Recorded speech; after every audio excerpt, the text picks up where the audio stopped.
ஓம் குருவே எல்லாம் 7/7/2026 ஆணி மாதம் 23ஆம் நாள் செவ்வாய்க்கிழமை.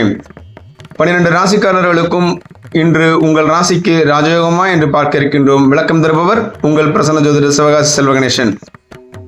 மேஷம், உத்தியோகம் மற்றும் தொழிலில் கடின உழைப்பிற்கேற்ற நல்ல பலன்களும் நற்பெயரும் கிடைக்கக்கூடிய நாளாக அமையும்.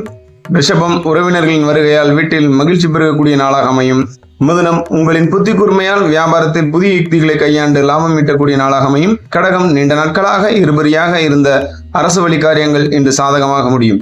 சிம்மம், சந்திராஷ்டமம் முடிவடைவதால் மனக்குழப்பங்கள் நீங்கி செயல்களில் வேகம் கூடக்கூடிய நாளாக அமையும். கன்னி, சந்திராஷ்டமம் தொடங்க இருப்பதால் மற்றவர்களிடம் பேசும்போது வார்த்தைகளில் கூடுதல் நிதானம் தேவை. துலாம், நண்பர்கள் மற்றும் உடன் பிறந்தவர்களின் ஆதரவால் பொருளாதார நிலை உயரும். விருச்சகம், திட்டமிட்ட காரியங்கள் அனைத்தும் தடையின்றி நிறைவேறும். திடீர் பணவரவு உண்டு. தனுசு, ஆன்மீக காரியங்களில் ஈடுபாடு அதிகரிக்கக்கூடிய நாளாக அமையும். புதிய நபர்களின் அறிமுகம் கிடைக்கக்கூடிய நாளாகவும் அமையும். கும்பம், வீண் செலவுகளை குறைத்து சேமிக்க தொடங்குவது எதிர்காலத்திற்கு நல்லதாக அமையும். மீனம், கணவன் மனைவி இடையே அந்யோன்யம் அதிகரிக்கக்கூடிய நாளாகவும் கூட்டு தொழிலில் நல்ல லாபம் கிடைக்கக்கூடிய நாளாகவும் அமையும். மேலும் 12 ராசிக்காரர்களுக்கும் இந்த நாள் இனியதோ நாளாக அமைய எல்லாம் வல்ல இறைவனை பிரார்த்திக்கின்றேன். வாழ்க வளமுடன், வாழ்க மகிழ்ச்சியுடன். மீண்டும் நாளை சந்திப்போம். ஆன்லைனில் உங்களுக்கும் உங்கள் குடும்பத்தினர்களுக்கும் துல்லியமாக ஜாதகம் கணித்து தரப்படும். தேவைப்படுபவர்கள் தொடர்பு கொள்ளவும்.